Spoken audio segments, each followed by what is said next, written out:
it's negative. Mike just had a test, and it's negative. But they do the tests, and it just shows you that the fallacy, it's what I've been saying. Testing is not a perfect art. No matter what you do, testing is not a perfect art. So we test once a week. Now we're going to go testing once a day. But even when you test once a day, something happens where they catch something. I've had very little personal contact with this gentleman.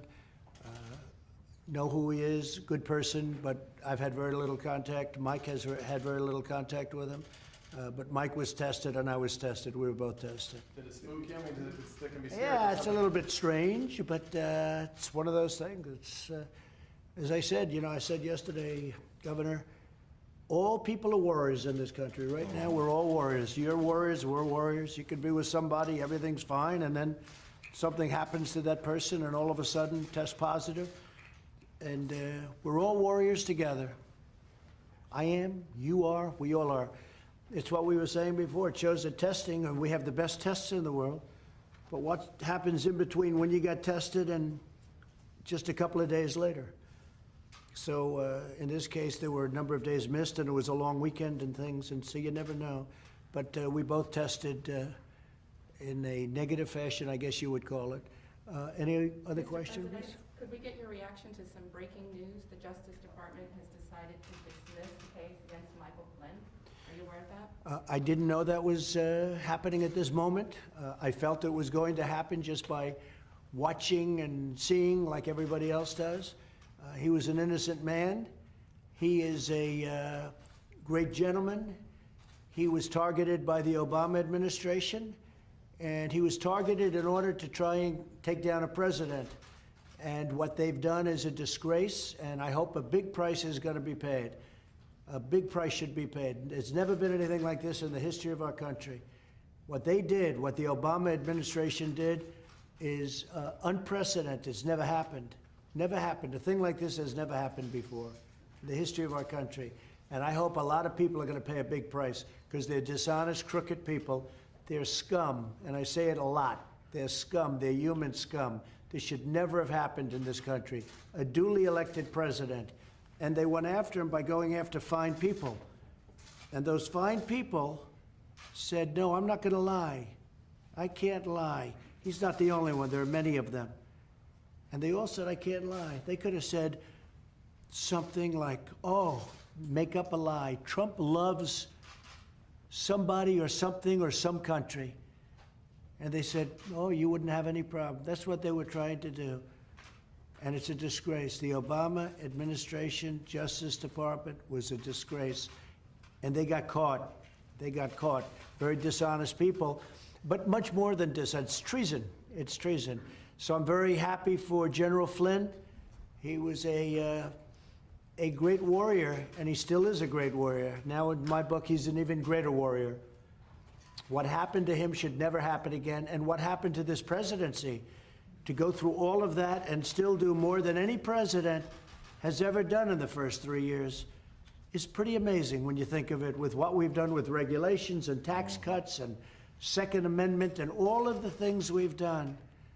It's never happened. And until 2 months ago, we had the greatest economy in history. Unfortunately, we had to, like you did in Texas, we had to close it down.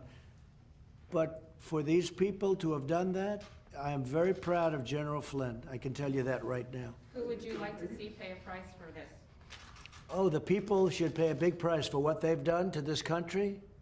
They should pay a big price. And their partner, very complicit, is a thing called the media. The media is totally guilty. And all of those writers and so-called journalists, they're not journalists, they're thieves. All of those journalists that received a Pulitzer Prize should be forced to give those Pulitzer Prizes back because they were all wrong. There was no, because if you saw today, more documents came out saying there was absolutely no collusion with Russia. Came out very loud and clear. And they wrote for years because they tried to do a number on the presidency, and this president happened to be me. Pulitzer Prizes should all be returned because you know what? They were given out falsely. It was fake news. They were all fake news. Those Pulitzer Prizes should be given back immediately.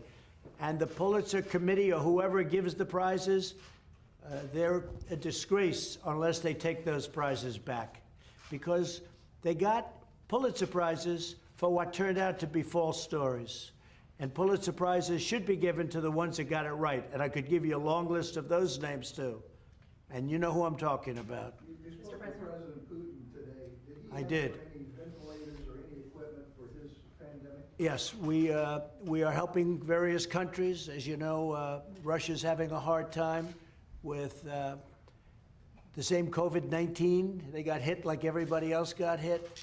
And we had a long talk, and also the 75th year, and you know what the 75th year means. It was very nice. He called me because we were partners, so to speak, for a very big, successful war.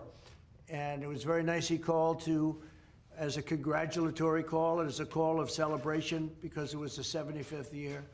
And also, I suggested if they need, because we have a lot of ventilators, if they need ventilators, we'd love to send them some, and we will do that. At the appropriate time, we'll send them some ventilators. Yeah, we'll be doing that. That was a very nice call. And remember this, the Russia hoax made it very hard for Russia and the United States to deal with each other. They're a very important nation. We're the most powerful nation. They're a very powerful nation. Why would we not be dealing with each other?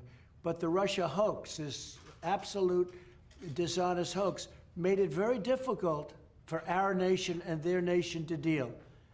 And we discussed that. I said, you know, it's a very appropriate time because things are falling out now and coming in line, showing what a hoax this whole investigation was. It was a total disgrace.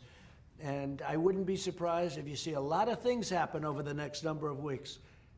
This is just one piece of a very dishonest puzzle. And you've been trying to arrange an arms control summit with President Putin and President Xi. Is that getting anywhere? We are talking about arms control with Russia, and we will go forward with that, and we are talking about it very seriously, having arms control. They have many nuclear weapons, and so do we.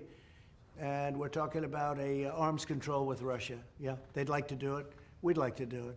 Sir, can we ask about the economy today? We've now learned that 33 million jobs have been lost in the last 7 weeks. Will there be more jobs lost in May, or is that number going to start coming down Well, next month? yeah, Peter, the number will start coming down at an appropriate time, whatever that is. I'm viewing the third quarter as being a very important quarter because it's, as I said, that'll be a transition. I think you could almost say a transition into greatness because I think next year we're going to have a phenomenal year economically. We're working very hard now. The governor's working along with us. The relationship with Texas has been phenomenal. And Texas is opening up, and a lot of places are opening up. And we want to do it, and I'm not sure that we even have a choice. I think we have to do it. You know, this country can't stay closed and locked down for years. Somebody could say, let's keep it closed for a couple of years. The United States of America, the greatest economy in history 2 months ago, in the history of our country, in the history of the world. We had a far greater economy than anybody, including China, by a lot. And we had to close it down in order to really do something about the plague. But we did something, and we did a lot. And we also, you know what, Governor, we learned a lot about it. We did. We know that you may have fires every once in a while in certain locations. Some little ones, maybe some big ones, but you know how to shut it down. That's You might exactly want right. to speak about that. Sure, I would. I was talking with Dr. Birx about that, and so what we've done, we've been able to contain the spread of the coronavirus in Texas, but at the same time, we created these surge forces that will go out to regions where there are flare-ups, and it's like putting out a fire. We have a surge force working in the Panhandle in Texas right now, up in Amarillo and just north of Amarillo because of an outbreak at a meatpacking plant. There's several other issues with other meatpacking plants in Texas. Basically, there's only 3 categories causing any type of outbreak. There are meatpacking plants, there are jails, and there are senior centers. And so we have task forces that focus on those 3 areas. If it weren't for those 3 categories, the people in Texas testing positive would be very minimal. And the governor and I have spoken about what he's doing with senior citizen centers is incredible. The time and effort and love that you're giving to senior citizens, they were just what has gone on throughout the country in some instances, as you know, senior citizens areas. And the governor's really made that a point, really almost before anybody I can think of. So, And because of that, we have one of the lowest death rates in the United States of America. that's right. Last week in Odessa, Texas, police were used with an armored vehicle and guns drawn to shut down a bar that had opened up in going against the order. What role does police have in enforcing these kind of lockdown and social distancing orders? Well, there's different standards used in different communities. However, today I made one thing clear, and that is, as we go through this process of trying to maintain order in our states, as we are asking the people in our state to comply with these orders, we should not be taking these people and put them behind bars. These people who have spent their life building up a business and being told to shut it down and lose every penny they have, and then if they don't follow every little fine point of all the rules, they suddenly are subject to arrest. That is wrong. And that's why I issued another executive order today saying that in the state of Texas, no one can be put behind bars because they're not following an executive order. So It's common following up- sense. That includes the woman that we've been reading about with she's- the beauty salon. She's free today. Good. Sir, following up on the coronavirus, has the West Wing, has the Oval Office been deep cleaned? Are you contact tracing the people around this area that would have had contact with this person? And is there a 14-day quarantine, or should there be for those who were in touch with this They're person? doing everything that you can do, again, within the limits of testing, and you know what that is. We have the ultimate testing. We have the best tests in the world, and we gave more than anybody else. But I've always said testing is somewhat overrated, because what happens after somebody takes a test? What's going on there? And Mike was just saying the word essential workers, and as you know, essential workers are immune from that. Mike, do you want to maybe mention that? Well, from the CDC guidelines, been very clear that from the beginning of this outbreak, for anyone that comes into contact with someone with coronavirus, we early on recommended that people self-quarantine. That recommendation, of course, was before we had done, at this point, some 7.7 million tests around the country, and states like Texas are distributing tests very quickly to people that either have symptoms or are suspected to possibly have contracted the coronavirus. But with regard to essential workers, the President referred to, we've always had an exception. People to keep food on the table, people that are involved in public safety, most especially healthcare workers. We've asked them to continue to go to work by taking other countermeasures, including testing to ensure that they've not contracted the disease. And as the President indicated, the White House now is initiating an effort that the President and I not only will be tested every day, but I think everyone that comes into contact with the President will be tested every day. And so keeping the essential work here at the White House moving forward and our national response is the priority going you And the big thing is we've been tested. Every day, you said every day, yes, Can I ma'am. ask Dr. Burks a question about Texas? Yes, please. Dr. Burks, do you think that the Texas reopening plan is great? Are you thumbs up with them doing the 25% capacity for movie theaters and restaurants and the like? Yeah, no, we had a long discussion. We had a particular discussion, and I think many people know I don't understand the nail salon piece because I've never had my nails done. So I couldn't understand. It's true. So I didn't really understand it.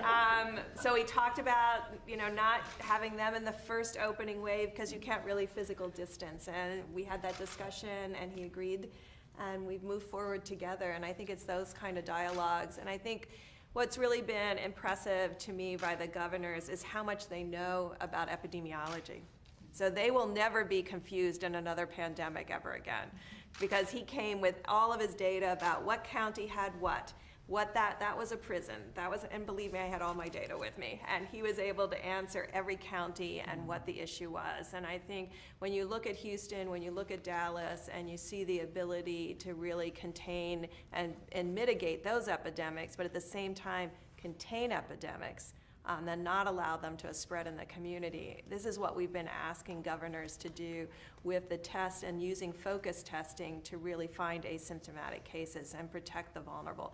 And the ability to go into prison, to go into meatpacking plants, and go into the senior care centers and proactively test is really quite extraordinary. And I think we still remain concerned about asymptomatic spread, and we think that the progress that they're making on testing in a focused way to protect others is really a way that we can move forward together to protect everyone in the community. So Texas is a role model for other states? Or Every state is different, so I don't want to get in a comparison with the governors, because I've talked to some incredible governors who are all doing quite a good job. That's true. Dr. Burks, to follow up, or perhaps, Mr. President, 20 states by the account of multiple organizations right now that haven't met the guidelines that you set here have either partially or completely reopened. What do you say to those states that haven't met the guidelines that are already starting that process now? We've looked at all of them. We've spoken to many of the governors, most of the governors.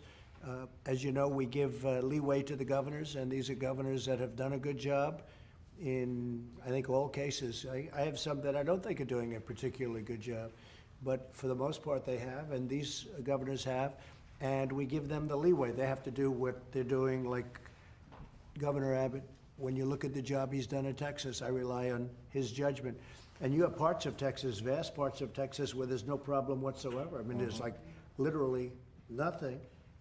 And it would be a shame to keep that closed. I mean, frankly. Half of our counties either have no cases or 5 or fewer cases. Yeah, it's, the governors have great power as to that given by us. We want them to do that. We rely on them. We trust them. And hopefully they're making the right decisions. Can I ask about Georgia right now? There's been some dramatic video of an unarmed black Georgia man who was shot by police while on a jog. Been a lot of protests about this. Have you seen the video and your reaction to that situation? So I'm getting a full report on it this evening. My heart goes out to the parents and to the loved ones of the young gentleman. It's a very sad thing, but I will be given a full report this evening. Haven't seen the video yet, to be clear. No, I haven't. Mr. President, there's a report about Saudi Arabia that the U.S. is considering removing anti-missile Patriot missile systems from Saudi Arabia. Can you confirm, is that true? Well, I don't want to talk about it, but we're doing some things. We're making a lot of moves in the Middle East and elsewhere. We're doing a lot of things all over the world militarily. We've been taken advantage of all over the world, our military, and in the sense that and this has nothing to do with Saudi Arabia, this has to do with other countries, frankly, much more. We have the most powerful military in the world. We've spent $1.5 trillion since I've been here, more than that, $1.5 trillion on a military that we now have the strongest military we've ever had. We have the best equipment, the best missiles, planes, the best of everything. We're authorizing and just authorized ships, new ships being built. They're all being built in the United States. And their beauties is we have the best submarines in the world by far, and we have submarines being built. And we go around and protect other countries, and other countries don't respect us like they should. In some cases, they don't even like us. And those days are over. Those days are over. So things are moving. And I'm not putting Saudi on that thing, but we are doing certain things that will be positive for us, and I think very positive for them too.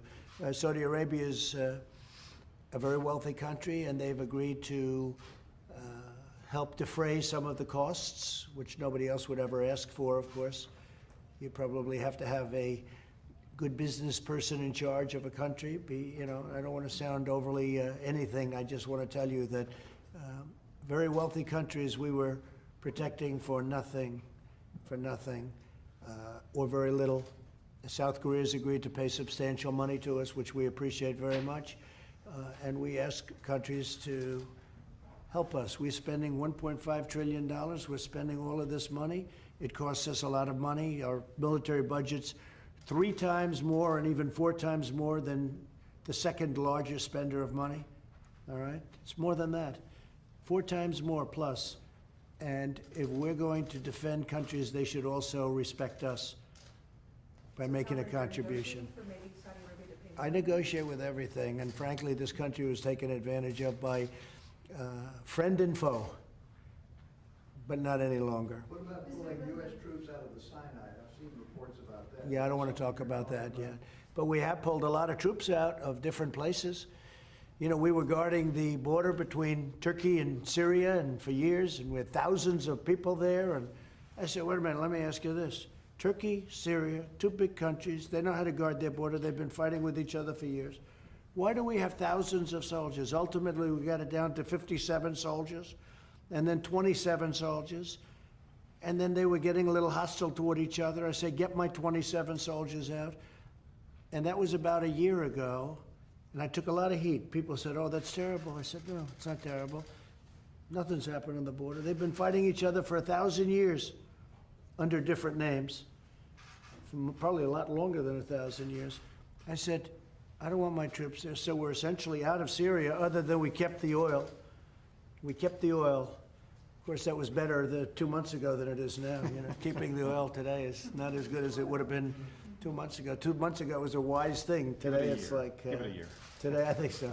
I think so. By the way, oil prices have gone up. Right. Which is great for your oil industry, Exactly. and it's great for jobs, because it's millions of jobs. We built the greatest energy country in the world by far, and prices are inching up. And I saw it 25 today, actually, right? It's good for our $25 economy. a barrel. It's good for jobs. It's good for jobs. That's what we want, jobs. And Governor Abbott said, Yes, go ahead, Jennifer, please. Governor Abbott said something about businesses and liability. Can you say, sir, do you support Mitch McConnell's liability reform for U.S.? Well, I think you have to have something having to do with liability for COVID, because you can't have a restaurant and a guy is going to open, and it's a nice business, but it's not exactly the oil business in its prime, right? And somebody leaves and they say, oh, I'm going to sue them because they caught the plague. And now, whether he was guilty or not, the legal fees will drive him out of business. You can't do that. So I think you're going to probably have to have something. Yeah, I would support that. I mean, you go to a game and you sue the team owner, or you go to someplace and it would be litigation heaven. And you'll never know where they caught it. You never know where they catch it. So we have to have something like that. Otherwise, there's going to be lawsuits all. I mean, there already is in this country, but you'd have lawsuits all over the place, right? These international travel restrictions that you impose on China and all around Yeah. the world, do you see any scenario of easing them anytime soon? Yeah, at some point when they clean up and when everybody cleans up and when the plague disappears, sure. I mean, you want to have international travel. Our airlines are going to do very well again. We saved the airlines with $25 billion and another $25 billion. But no, you want to have international travel, but you don't want to have it when France is having a hard time. They did another shutdown, and Spain is having a terrible time, and Italy I don't even have to tell you about. No, but we want to be open to those countries at the appropriate time. Absolutely. Not And soon. Germany has been apparently quite successful in taking on the pandemic and now opening up the country. Right. Have you considered calling the German chancellor to ask for sort of advice? Now, Germany, we're very close to Germany. We have a very good relationship with Germany. Germany's done very good. They have a very low mortality rate, like we do. We have a low mortality rate also. Frankly, if you took New York out of the equation, we would really have a low mortality rate. But no, but I speak to her all the time. We communicate. We communicate. Our countries communicate, especially, yes. So how much influence does Fox News have over your thinking on the pandemic? No different than anybody else. I mean, I watch Fox News and I watch others, and I read a lot of newspapers, and I get a lot of information from my people. I think I'm very well versed when it comes to not only the pandemic, but everything. I mean, I enjoy that, and I think I have an obligation to do it. So, but there's certainly a more honorable source than some. I mean, some is fake. If you look at CNN, it's fake news. If you look at MSDNC, I call it MSDNC. You know what that means, right? Democratic National Committee. You look at NBC. NBC to me is very dishonest news, and that's why they fired Andy Lack, I guess. You have to ask them, but Andy Lack was a hack, and they fired him, and they did a big favor to the world and to this country. But no, I find NBC to be very dishonest. I find, which is a Comcast division. I call it Concast with an N. I don't use the M. I always call it Concast. ABC, I thought he gave me a very fair interview the other night. Very good professional. I've had very good relationships with him, as you know. CBS is having a hard time, but They're not getting it straight. In fact, last night I read where they did a false report where they actually got people to make it look like it was a terror. Did you see what happened? They got people. Let's get some people because they want to make it look like it was turmoil. And they do that with this White House all the time. They love the word chaos when there's no chaos whatsoever. They love the word chaos. But what happened at CBS yesterday was terrible, where they got a lot of people to try and pretend like it was a mass amount of chaos and disorder. You saw that. It was terrible. So the news media in our country is a mess, but they fired Andy Lack, and that was a good thing. That's a big step forward. When is your next trip outside of Washington? Restrictions have to be reimposed, that there's spikes in places and you have to. I hope not. I don't think so. I think you're going to have embers, as I say. I think you're going to have some fires, maybe some fairly big fires by comparison to what people would even think. But this gentleman's a total professional. I think we've learned a lot. If you would have said that question a number of months ago, it would have been different. The answer would have been different. But today, I think we've learned a lot. And you're going to have some areas in Texas where you'll have to put him out, and he'll put them out. What do you think about that? Well, and we have learned so much the past few months, and we now know first how to go in and contain, but also we now have the resources to go in and to contain. So we're going into these meat packing facilities, we're testing everybody, or we'll go into a jail and we'll test everybody. And we will separate those who test positive from those who test negative. But most importantly, we go into these senior centers because their lives are so vulnerable. And we focus on our seniors, and we focus on ways to reduce their deaths. And so we now have all of these strategies to make sure that we are able to contain any type of outbreak, and that allows the rest of the economy of big states like Texas to continue to go and grow while we manage and contain the outbreaks where they exist. That we wouldn't have known 2 months ago. He couldn't have given that answer. The governor couldn't have given that answer 2 months ago. But we've learned. There's still things we don't know about this crazy plague, this particular virus. But the answer that Greg just gave, which was so good, I don't think you could have given that answer. And I wouldn't have known that answer either 2 months ago. So we've learned a lot. On the Wuhan lab, Mr. President, you had said on Sunday that there would be a very strong report coming out soon about the connection between the lab and the virus. Is that still coming? When should we expect that? It's coming. I don't know that I'm going to give it to you. We're going to learn. Look, it came out of China. Okay? Whether people like to say it or not, everybody knows that. I guess it pretty much, I think that's pretty much known. They tried to blame Europe. They were saying it came out of Europe. It came out of China. Went to Europe, went here, went to 184 countries, probably more than that now. That was a week ago, 184 countries. Can you believe it? And it could have been stopped at the point. It could have been stopped right at the source, and it would have been easy to do, but something happened. Something happened.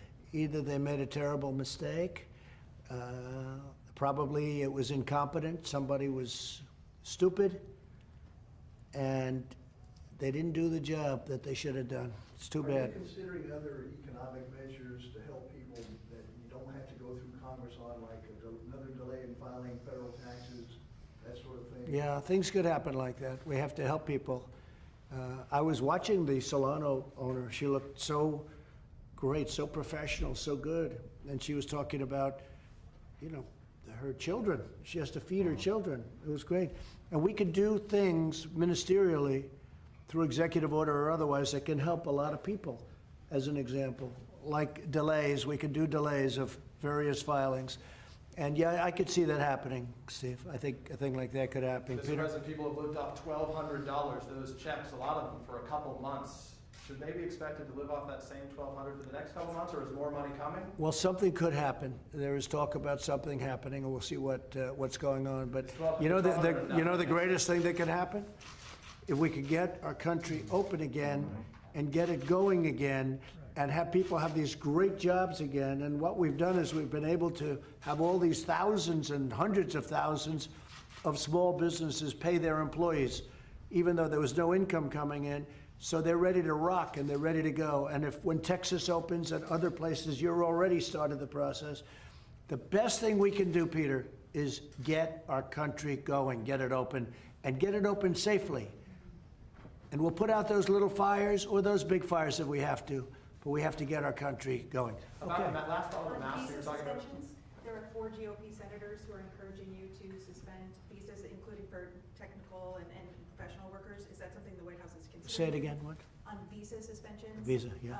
Cotton and Yeah. Grassley, those guys are asking you to suspend. Well, we're talking to them work about it. visas. They're good senators. So We're not- talking, no, we're not talking to them affected? about it. Okay. Sir, So we you were want to go told into some time infrastructure ago that you would sign a Buy American executive order, whatever. what Well, I've been is saying that? Buy American ever since I announced I was running for office and long before that. But the No, executive we're order- bringing a lot of companies back. We were doing that long before this happened. You know, Japan is having big plants built here. We have many Japanese plants coming where they're building their cars in the United States. You have to do it. You have to do it, and they were doing it. We have many companies coming back to the United States. Then this hit, and when this is gone, it'll continue. But maybe it'll continue even more so because we've learned a lot. You know, we've learned more than just about this particular invisible enemy. We've learned a lot. We've learned a lot about the economics and the importance of making things in our country like we used to. You know, we used to make things here. And then all of a sudden somebody became a great globalist. Some great genius became a globalist. But now he's not such a genius anymore. Maybe he's not even a smart person. We got to make things in our country. That includes medicine. It includes steel. You know, our steel companies, we had it very good. We made it very difficult for steel dumping, and some of the companies were doing very well. Now, of course, we got that waylaid a little bit, but we'll always help our steel companies. But we have to make our product in this country. And I've been saying that for a long time. Globalists have cost us a lot of money. Sir, should And a lot of security. Sir, should valets be wearing masks?